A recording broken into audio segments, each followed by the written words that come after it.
And I welcome to you Shiksha with motivation. तो खैर ये न्यूज़ आप 2-3 दिन सुन रहे होंगे काफ़ी कि क्या अब भी यूपीआई फ्री है या नहीं है, ये कोई चार्ज लगेगा या नहीं लगेगा। तो खैर ये काफ़ी वायरल टॉपिक है।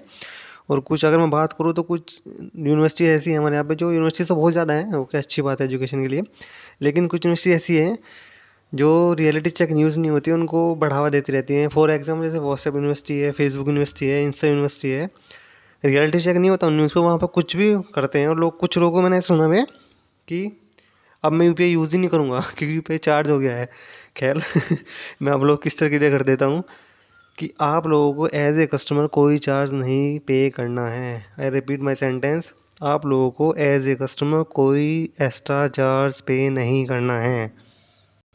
तो आप लोगों ने सबसे पहले मेरी वीडियो शेयर करी हो या नहीं करी हो, इन फ्यूचर आप मेरी वीडियो शेयर करोगे या नहीं करोगे, बट मेरी एक रिक्वेस्ट है, जितने भी लोग वीडियो देखें प्लीज़ इस वीडियो को ज़्यादा से ज़्यादा शेयर करें, क्योंकि इस टॉपिक को लेके मिस इन्फॉर्मेशन जो फैलाई जा रही है ना, वो एट पार लेवल है यार, सच में कह रहा हूँ।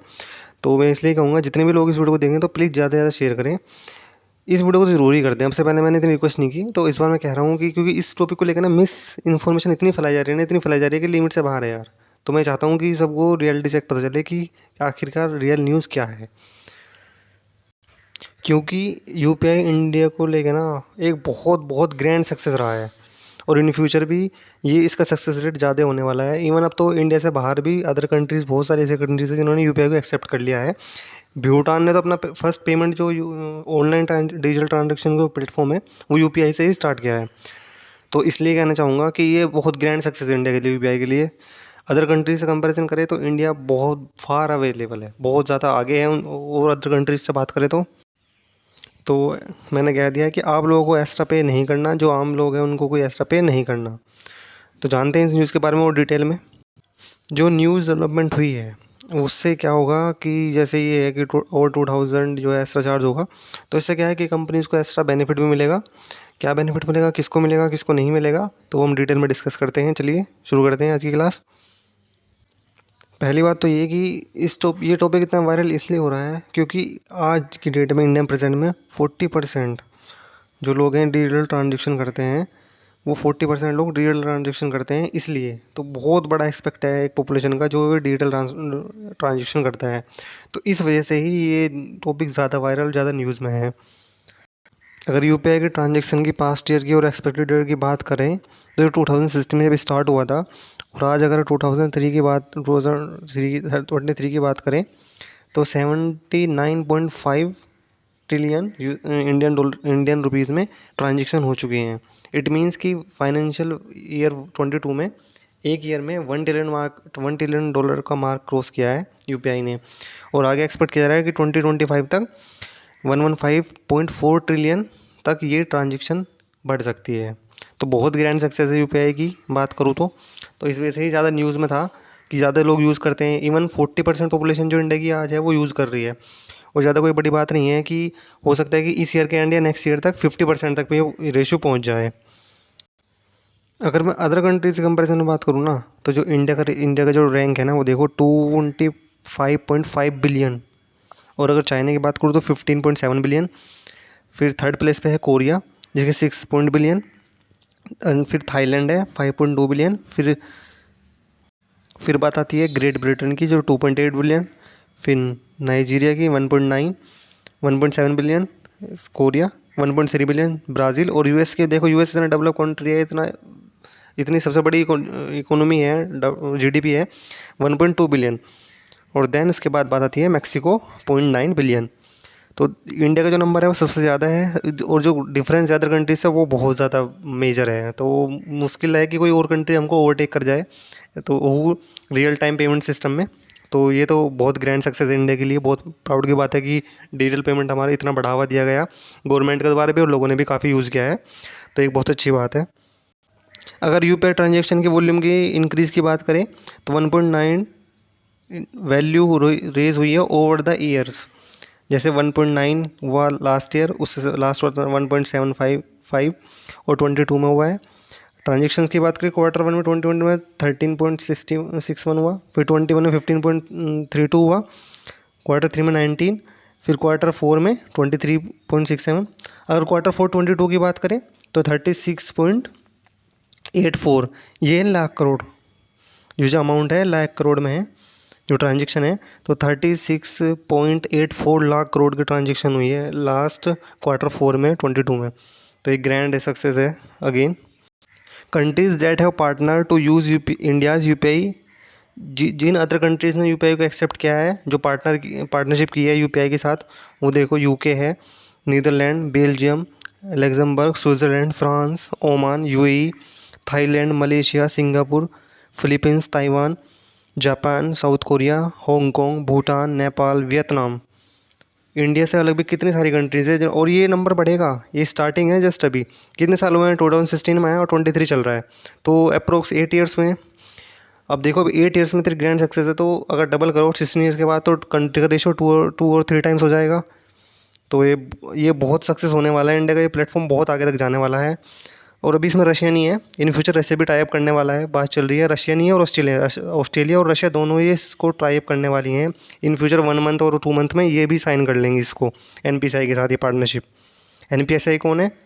National payment corporation of India, जिसकी ये ऐप है। एनपीसीआई ऑपरेट करता है डिजिटल पेमेंट के, जो सारा ये मेजर ऐप्स होती हैं उसको ये देख रेख करता है।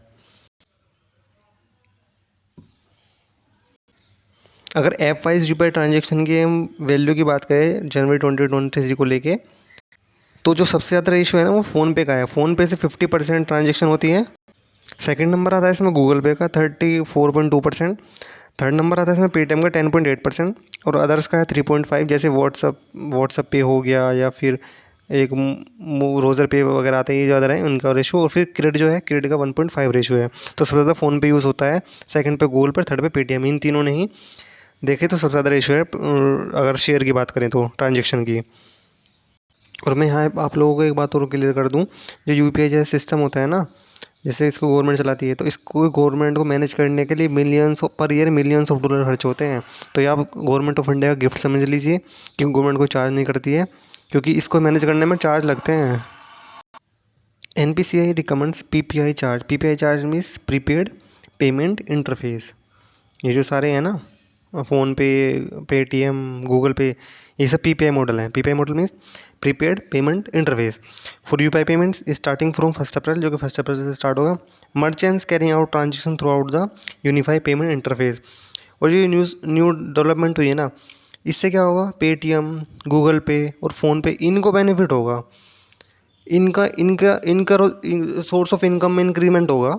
बाकी जो आम पीपल जैसे हमें, कोई और जैसे जनरल ट्रांजेक्शन करेगा, तो उस पर कोई चार्ज नहीं लगेगा कि उसको चार्ज पे करना होगा। नहीं, कोई चार्ज नहीं पे करना होगा उसको। तो अब क्या होगा ना, गूगल पे, फ़ोनपे और पेटीएम, ये सब रेवेन्यू जनरेट कर सकते हैं, ये चार्ज लगा सकते हैं ट्रांजेक्शन्स पे। ठीक है। अब इनको प्रॉफिट कैसे होगा?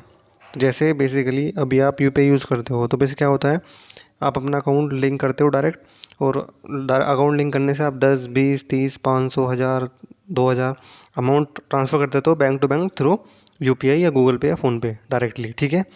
तो अब क्या होगा, अब से तो जैसे पेटीएम वॉलेट सुना है ना आपने, पेटीएम वॉलेट में ऐड करना होता है, पेटीएम वॉलेट से पे करना होता है। जैसे अमेज़न पे है, अमेज़न पे से एक तो डायरेक्टली ऐड कर दिया, और एक होता है उसमें अमाउंट ऐड करते हो अमेज़न पे में, और अमेज़न पे से पे करते हो।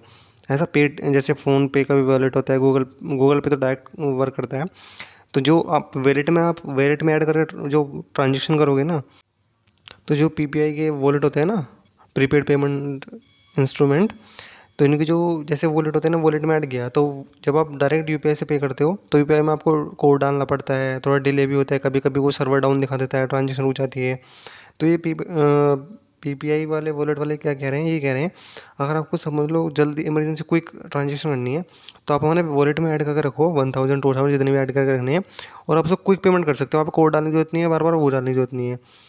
तो अब इन्होंने यूपीआई, अब जो गवर्नमेंट के जो ये इन्फॉर्मेशन है, इसमें ये बोला गया है, जो भी आप वॉलेट से पे करोगे, सपोज वॉलेट में आपने 500 रुपीज़ ऐड कर लिए पेटीएम के एग्जांपल, और जब आप उस वॉलेट से आप ट्रांजेक्शन करोगे, तो आपको उस पर 1.1% बैंक को देना होगा ट्रांजेक्शन का। अब आप कहोगे तो पेटीएम का लॉस है, पेटीएम का तो खुद का पेटीएम बैंक है ना, उसको लॉस नहीं है, तो वो ऑटोमेटिकली जैसे पेटीएम वॉलेट से ट्रांजेक्शन हुई तो उसका 1.1% बैंक को देना होगा। बैंक मीन्स पेटीएम बैंक, तो ऑटोमेटिकली वो पेटीएम के पास ही जा रहा है 1.1, है ना। तो पेटीएम के पास जा रहा है। ये न्यू डेवलपमेंट हुआ है इसमें। और जो मिनिमम अमाउंट रखा है वो 2000 रखा है, जिनो कि 2000 का जो होगा ना, 2000 के ऊपर से भी होगा वो उस पर 1.1 वो चार्ज देना होगा। और सपोज़ अगर कोई पेटीएम के वॉलेट से पेटीएम के वॉलेट में कल को कोई दूसरे वॉलेट से डालता है, तो उस केस में भी अगर अबाउट 2000 है तो पेटीएम के बैंक को पैसा मतलब वो 1.1 मिलेगा। तो उससे जैसे पेटीएम है, फ़ोनपे है, गूगल पे है, इनको बेनिफिट होगा और इनका रेवेन्यू जनरेट होगा। और ऐसा नहीं है सबको 1.1 ही पे करना है, तो उसके लिए स्लैब जैसे टैक्स में स्लैब होती है, इस तरह स्लैब है। जैसे अगर आप टेलीकॉम में कर रहे हो तो 0.7 होगा, म्यूचुअल फंड में 1% होगा, अगर आप पोस्ट ऑफिस में 0.7 होगा, एजुकेशन में 0.7 होगा, गवर्नमेंट का कुछ है तो 1% होगा, सुपर मार्केट में कर रहे हो तो 0.9 होगा, फ्यूल पर अगर कर रहे हो तो 0.5% होगा, इंश्योरेंस होगा कुछ होगा तो 1% होगा, रेलवे का होगा तो 1% होगा, और एग्रीकल्चर का कुछ होगा तो 0.7% होगा। तो ये स्लैब्स डिक्लेयर किए हैं गवर्नमेंट के द्वारा, इसके अकॉर्डिंग होगा 1%, तो वो जनरल वे में है बेसिकली।